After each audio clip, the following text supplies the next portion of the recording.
মানে আমি তোমায় সকাল সকাল কোন অলক্ষণে কথা বললাম রানী? আমি তো কিছুই বুঝতে পারছি না। বললেন না, অলক্ষণে কথা বললেন না। ভুলে যাবেন না, আমি আপনার রানী, এই কৃষ্ণনগরের রানী। আমি তো তোমায় একটু কোনো কথা নয়, হ্যাঁ? নিজের কাজ নিজে করুন, বুঝলেন? অন্দরমহলে আমার অনেক কাজ আছে। নিজের কাজ নিজে করব? আমি তোমার স্বামী, আমি তোমার কাছে এইটুকু আবদার করতে পারি না? হ্যাঁ,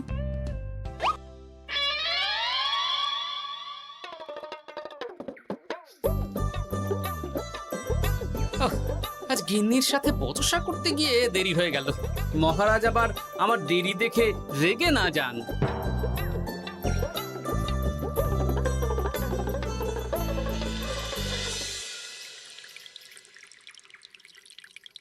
হ্যাঁ, তুমি কথাটা খুব একটা মন্দ বলনি মন্ত্রী। এতে রাজ্যবাসীরও উপকার হবে, আর রাজকোষেরও খুব একটা চাপ পড়বে না। তাহলে মহারাজ সব ঘরে ঘরে এই বার্তা পৌঁছে দিই। কি এত বড় সাহস তোমার? আমার মুখে মুখে কথা বলছো? যাও, বেরিয়ে যাও বলছি আমার চোখের সামনে থেকে। তোমায় আর দেখতে চাই না। আমি আবার কি বললাম মহারাজ? কি বললে মানে? কি বলতে বাকি রাখলে শুনি? বলছিলাম কি, অপরাধ নেবেন না মহারাজ, সেনাপতি তো। চুপ, একদম চুপ। আমি মরছি নিজের জ্বালায়, আর তুমি ওই ভুল ভাল বলে আমার মাথা বিগড়ে দিতে চাইছো? মহারাজ রেগে আগুন, এই ছিলেন ঠান্ডা, এই তো মুখে হাসি ছিল, এখন হাতে ডান্ডা। কি বললে কবি? তুমি আমায় অপমান করলে? যাও, এক্ষুনি তোমরা সবাই দূর হয়ে যাও আমার সামনে থেকে। কাউকে চাই না আমি। এই মুহূর্তে রাজসভা আমি শূন্য দেখতে চাই, না হলে আজ সব কটা গর্দান নেব আমি। যাও বলছি।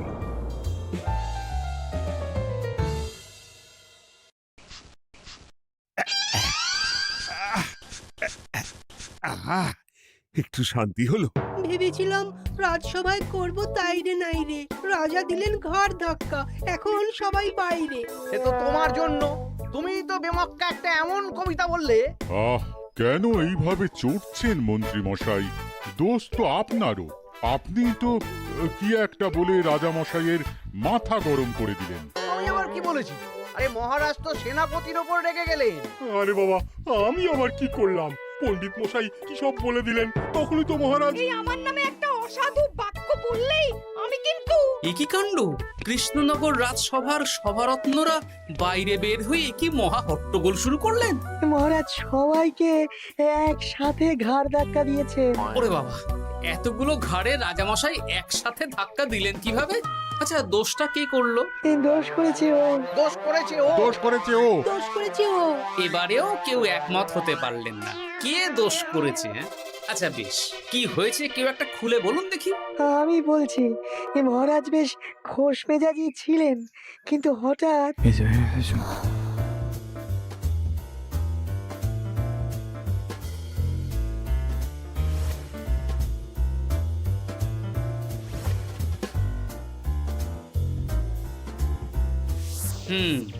এই কাণ্ড! এ তো ভারী অদ্ভুত রোগ মনে হচ্ছে। মহারাজের আচমকা মাথায় রক্ত চড়ে গেল নাকি? হ্যাঁ, মহারাজ আপনাদের রাজসভায় ডেকেছেন। ওরে বাবা না, যাব না গো আমি, আমার কাছে আমার প্রাণ সবচেয়ে দামি।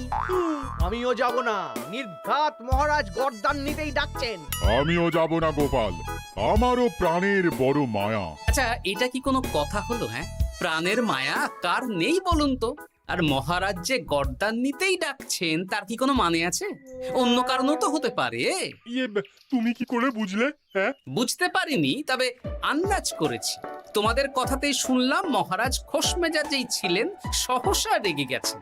আবার যে সহসা খোশ মেজাজেই ফেরেননি, তাই কি বলা যায়? এটা তুমি বলনি তো মন্দ। চলো সবে ফিরিয়ে আনি রাজসভার ছন্দ। আরে গোপাল, এসো এসো এসো। তা এত দেরি করলে কেন? বাকিরা কোথায়? তারা আসছেন মহারাজ। আপনি তাদের ডেকেছেন, তাদের ঘাড়ে কটা মাথা যে তারা আসবেন না। কিন্তু মহারাজ, আমি অন্য কথা ভাবছি। কি কথা গোপাল? আপনি নাকি সভায় আজ হঠাৎ সবার উপরে রেগে গিয়ে তাদের সভা থেকে বের করে দিয়েছেন মহারাজ। এ কি সত্যি মহারাজ? আরে না না গোপাল, মোটেও না। বলতে পারো আমি সবার সাথে একযোগে একটা রসিকতা করছিলাম। আমি দেখছিলাম সবাই আমার রসিকতা কেমন বুঝতে পারে। তাই নাকি? আসলে তুমি ছিলে না বলেই এরা কেউ আমার রসিকতা ধরতে পারেনি। এ কি সত্যি মহারাজ? আপনি সত্যি আমাদের উপর কোনো রাগ করেননি? হুম, এ কি, এই সব কিছুই আপনার রসিকতা ছিল? ও মা, তাই নাকি মহারাজ? এই যে আপনি শুনিয়ে দিলেন কথা কড়া কড়া, সবকিছুই ছিল আসলে নিছক মজা করা। আহ, আবার যত সব বাজে বকছো তোমরা। এত কথা কেন? তোমরা কেউ আসলে মহারাজ কৃষ্ণচন্দ্রের রাজসভার যোগ্য নও। যাও, যাও, দূর হয়ে যাও। কিন্তু মহারাজ, এই যে আপনি বললেন। আহ, তুমি সবার আগে যাও তো। তুমি হলে সব নষ্টের গোড়া। যাও বলছি, আমার আর ভালো লাগছে না। যাও। জপ বাবা।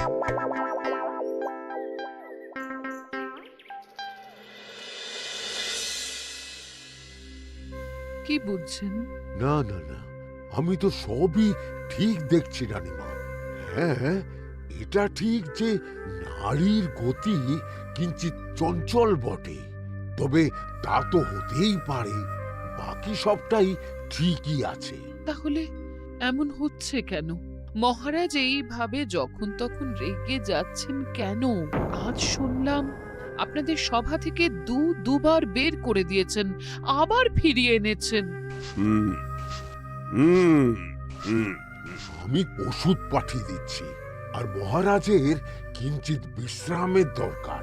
হ্যাঁ, তোমার মাথা আর আমার মুন্ডু। বলি, আমি বিশ্রাম নিলে রাজকার্যকে চালাবে শুনি তুমি, নাকি ওই অকর্মার ঢেকি মন্ত্রী? না মানে ওই আমি। যাও, আর আমার কথা বলতে ভালো লাগছে না। আমাকে একটু একা থাকতে দাও।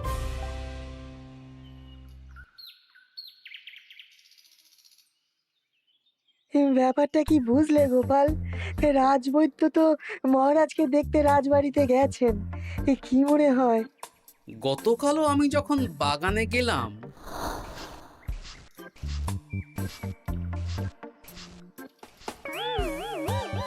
গোপাল, তোমার কি মনে হয় মহারাজকে কোন রোগে ধরেছে? এই রেগে যাচ্ছেন, আবার এই মাথা ঠান্ডা হয়ে গিয়ে ডেকে পাঠাচ্ছেন। আমি বলি কি গোপাল, তখন সবার সামনে বলিনি বটে, তবে এখন তোমার সামনে স্বীকার করতে বাধা নেই। কি কথা বিজ্ঞানী? মহারাজের এই রাগের কারণ হয়তো আমি। আমার মনে হয় আমার দোষেই উনি এরকম বারবার রেগে যাচ্ছেন। কেন? আসলে মহারাজ আমাকে একটা মাথা যন্ত্রণা সারার ওষুধ আবিষ্কারের দায়িত্ব দিয়েছিলেন, তো আমি অনেক চেষ্টা করেও সেই ওষুধটা আবিষ্কার করতে পারিনি। যেটা আবিষ্কার করেছি তাতে সেরকম কাজ হচ্ছে না। আমার মনে হয় ওনার মাথা ব্যথা থেকে এরকম হচ্ছে। সে যাই হোক, তুমি কিছু একটা করো গোপাল। মহারাজের অসুখ কিভাবে সারানো যাবে সেটা নিয়ে কিছু একটা ভাবো। ভাবতে তো হবেই। আজ সন্ধেবেলায় তুমি তোমার বাড়িতে বাকি সভাসদদের ডেকে আনো, আমি সমাধান সঙ্গে নিয়ে সময় মতো চলে আসবো। আচ্ছা বেশ, তাই হবে। আমি এখনই বাকিদের খবর দিয়ে দিচ্ছি। আর বিজ্ঞানী, একটু এদিকে এসো তো, একটা কথা আছে।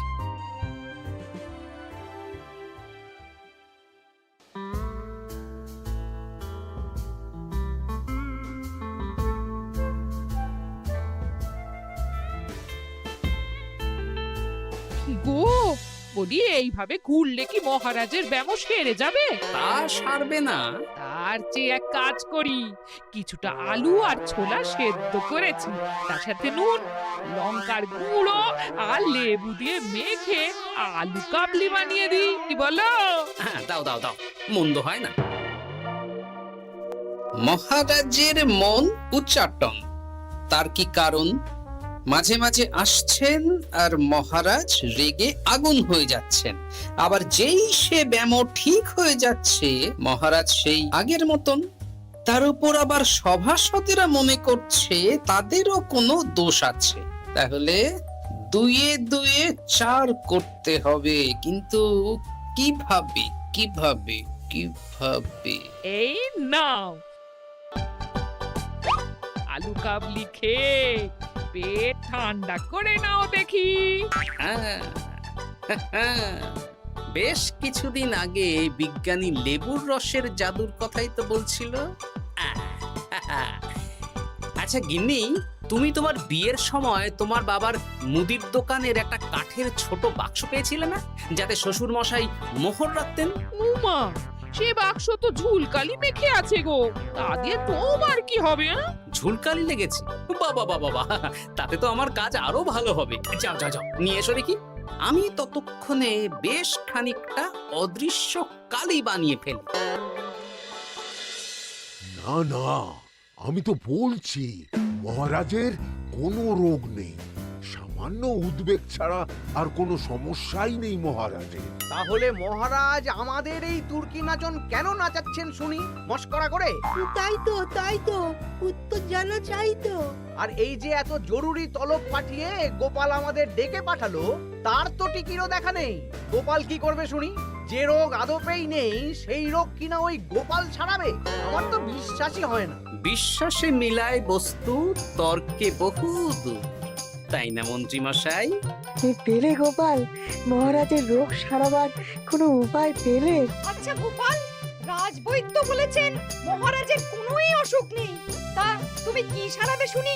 হ্যাঁ, রোগ হয়তো রাজবৈদ্য মশাই ধরতে পারেননি, কিন্তু কিছু তো আছেই যার জন্য মহারাজ এমন আচরণ করছেন, তাই না? তা তুমি বলো না মহারাজ এমন কেন করছেন, আর কি তার সমাধান? এক এক করে বলি। আমি ভেবে দেখলাম এর জন্য আমরাই দায়ী। বলো কি? আমরা সবাই কোনো না কোনো সময়ই মহারাজের রাগের কারণ হয়েছি, তাকে আঘাত দিয়েছি, বিষণ্ণ করেছি। ইচ্ছে করে করিনি হয়তো, কিন্তু করেছি। আর মহারাজ সেই সব কথা বুকে চাপা দিয়ে রেখেছেন। তুমি বলতে চাইছো অতীতে সেই সব ভুলের কারণেই মহারাজ এমন করছেন? আমার তো তাই মনে হয় সেনাপতি। আচ্ছা আচ্ছা, তর্কের খাতিরে যদি তাই ধরে নি, তাহলে এখন আমাদের কি করণীয়? আমরা তো কাল যন্ত্রে চেপে অতীতে ফিরে যেতে পারবো না যে সেই সব ভুলগুলো শুধরে দেব। তা হয়তো হবে না, কিন্তু কিংকর্তব্য বিমূঢ় বাবার আদেশ যদি মানি, তাহলে এই সমস্যার সমাধান সম্ভব মন্ত্রী মশাই। কি বললে? ত্রিকালজ্ঞ বাবা কিংকর্তব্য বিমূঢ়, সে আবার কি গোপাল? আছেন একজন জ্ঞানী ব্যক্তি, আমার খুব পরিচিত। তার দেওয়া একটা উপদেশ আমার জানা আছে। আমার বিশ্বাস তাতে মহারাজের এই সমস্যার সমাধান হয়ে যাবে। কি করে শুনি? এই কালি হলো অদৃশ্য কালি। কলম দিয়ে অদৃশ্য কালিতে কাগজের উপর লিখতে হবে। কি লিখতে হবে? লিখতে হবে যে মহারাজের সাথে অতি সাম্প্রতিক কালে আমরা যা যা অন্যায় করেছি তাই লিখতে হবে। কোনো মিথ্যে কথা লেখা যাবে না। তবে চিন্তা নেই, অদৃশ্য কালি, ফলে কেউ কারো লেখা পড়তে পারবে না। এইবার এই কাগজ ভাঁজ করে ফেলে দিতে হবে এই বাক্সে। বাক্সে তালা, তার চাবি থাকবে মন্ত্রী মশাইয়ের কাছে। আবার আমার কাছে কেন? পরে যাতে কোনো সন্দেহ না করেন, যা সন্দেহ বাতিক মৌন আপনার। বললে এইবার এই বাক্স সারা রাত নদীর ধারে বটতলায় পড়ে থাকবে, চাঁদের আলো পান করবে। তারপর সকালে আমরা সবার সামনে এই বাক্স ফেলে দেব নদীর জলে। সবার অন্যায় সারা রাত চাঁদের আলো পান করে শুদ্ধ হয়ে ভেসে যাবে নদীর জলে। ব্যাস ব্যাস, আমরা সবাই পাপ মুক্ত হয়ে যাব। একদম সবাই শুদ্ধ হয়ে যাব, আর মহারাজের ব্যায়ামও সেরে যাবে। কিন্তু তুমি কোনো চালাকি করছো না তো গোপাল? অদৃশ্য কালিতে লেখার সাথে আমি আর কোন চালাকি করব মন্ত্রী মশাই? দেখুন, আমি একটা কাগজে লিখছি। কি কিছু বোঝা যাচ্ছে? সত্যি তো কিছু বোঝা যাচ্ছে না যে আদৌ কিছু লেখা হয়েছে কি হয়নি। তাহলে লেখা শুরু করা যাক। এক এক করে লিখুন আর কাগজ ভাঁজ করে বাক্সে ভরে দিন। আর হ্যাঁ, একদম মিথ্যে কথা লিখবেন না, তাহলে কিন্তু লেখাগুলো অদৃশ্য থাকবে না, ফুটে উঠবে। আচ্ছা গোপাল, বুঝেছি। কলম কালি মন, লেখে 3 জন। মিথ্যে কথা লিখে দিলেই ঘটবে অঘটন। আমি বাক্সটা নদীর পাড়ে সঠিক জায়গায় রেখে আসব। তারপর কাল সকালে সবাই মিলে এই বাক্স ফেলে দেব নদীর জলে। ঠিক আছে?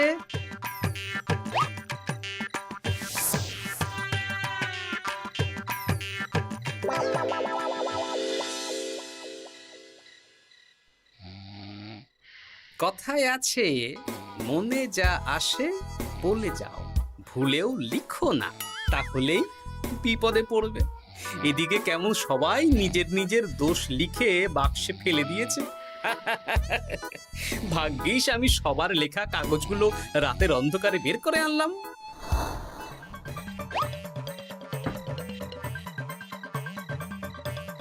এইবার এই কাগজগুলো ঢুকিয়ে দিলেই কেল্লা ফতে। এখন সবার পাপের স্বীকারোক্তি আমার হাতের মুঠোয়।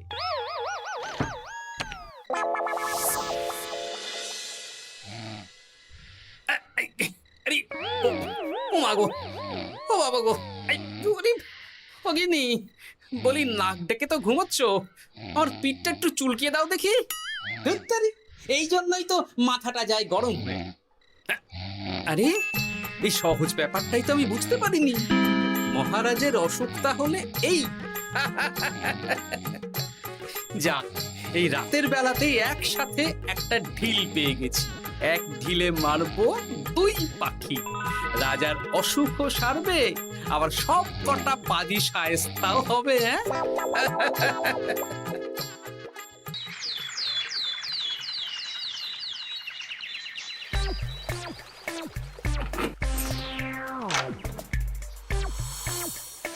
কি এইবার শান্তি হয়েছে তো মন্ত্রী মশাই? যেমন অদৃশ্য লেখা ছিল সেরকমই আছে তো? কিন্তু এতে কি মহারাজের রোগ সেরে যাবে? যাবে না মানে? মনে করুন সেরে গেছে।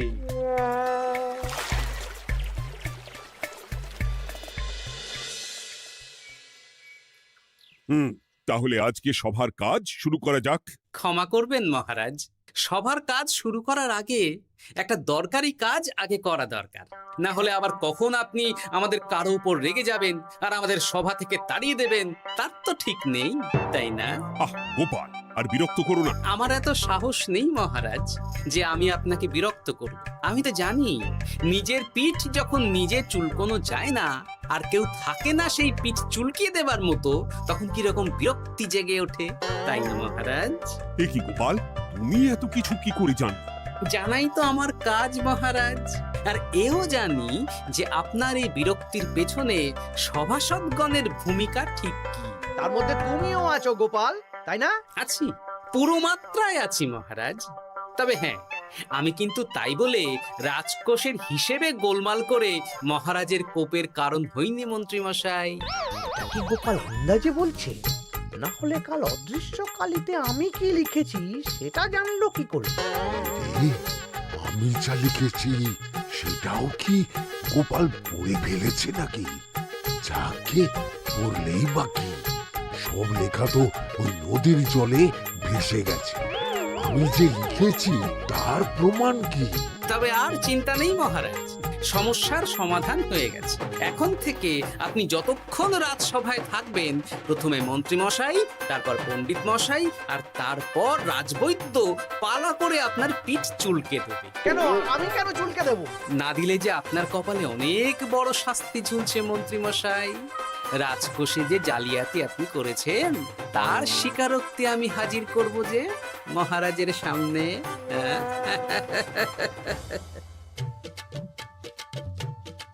এই নিন মহারাজ, মন্ত্রী মশাইয়ের পাপের স্বীকারোক্তি। আপনি আগে মন্ত্রী মশাইয়ের লেখাটা পড়ুন, তারপর একে একে সকলের স্বীকারোক্তি দিচ্ছি। এ কি মন্ত্রী, তুমি রাজকোষ থেকে 500 মোহর চুরি করেছো, আর তার বদলে সেই হিসেব তুমি পুকুর পাড় বাঁধানোর খরচ হিসেবে দেখিয়েছো। এই সেরেছে, এটা ফুটে উঠলো কি করে? সে অনেক কাণ্ড মন্ত্রী মশাই, বাকিদের সবারটাই আছে, এত জেনে কাজ কি? না না, জানতে তো হবেই। তাহলে শুনুন, এই অদৃশ্য কালি আসলে লেবুর রস। গতকাল রাতে আমি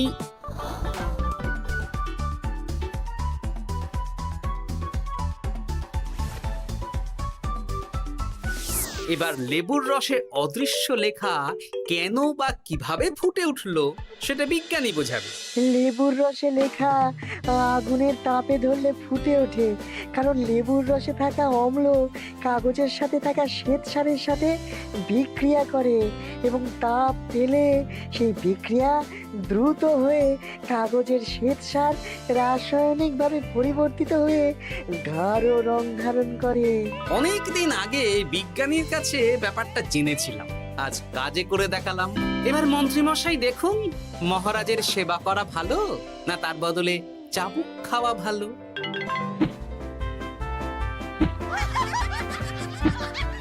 ওরে বাবা না, না, উফ! আগে যেমন বুনো ওল তেমনই তো বাঘা তেঁতুল হবে মন্ত্রী মশাই। যা, রাজা মশাইয়ের মেজাজ আবার বিগড়ে যাওয়ার আগেই কাজ শুরু করে দিন ও বাকিদেরকে সেবা করার সুযোগ করে দিন। আজ থেকে ভুল হলে শুধরে নেব ভুলকে। মন্ত্রীমশাই মহারাজের পিঠ দেবে চুলকে।